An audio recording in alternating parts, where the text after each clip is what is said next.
దేశ ప్రగతిపై శ్వేతపత్రం విడుదల చేయాలని కాంగ్రెస్ ఎమ్మెల్సీ జీవన్ రెడ్డి డిమాండ్ చేశారు. రాష్ట్రంలో రాచరిక పాలన ముగిసిన విధంగానే దేశంలో నియంత పాలన అంతమవుతుందని చెప్పారు. ప్రధాని నరేంద్ర మోడీ విద్వేష రాజకీయాలు చేస్తున్నారని ఆగ్రహం వ్యక్తం చేశారు. ప్రజాస్వామ్య పునరుద్ధరణకు ఇండియా కూటమి గెలుపొందాల్సిన అవసరం ఉందని జీవన్ రెడ్డి అన్నారు.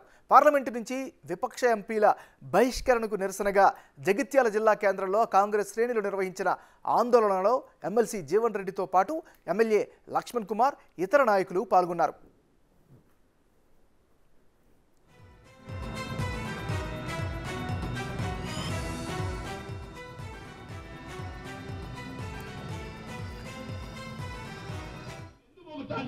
పార్లమెంట్ ఎందుకు ముక్తారు చేసుకుంటున్నాం? ఇందుకైనా నేను నీకు అధికారం అప్పచెప్పింది 2 పర్యాయాలు.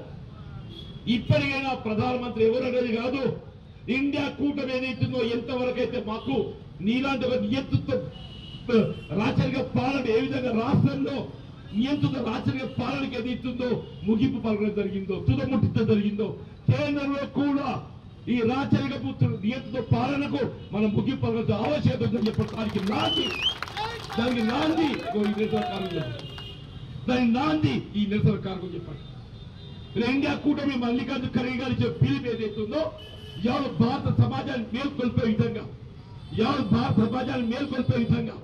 వాస్తవాన్ని ఏదైతుందో భారత సమాజం చేరవేసే విధంగా ఏదైతుందో ఈ ప్రక్రియ భావనతో ఈ నిరసన కార్యక్రమం పిలుపుకోవడం జరిగింది చెప్పండి.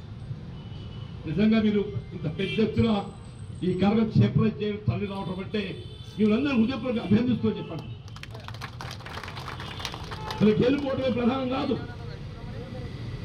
మిత్రులు లక్ష్మణ్ గారు జిల్లా కాంగ్రెస్ అధ్యక్షుడిగా చెప్పి భావించడం, అందరూ కూడా తీవ్రంగా ప్రయత్నం చేసినాం.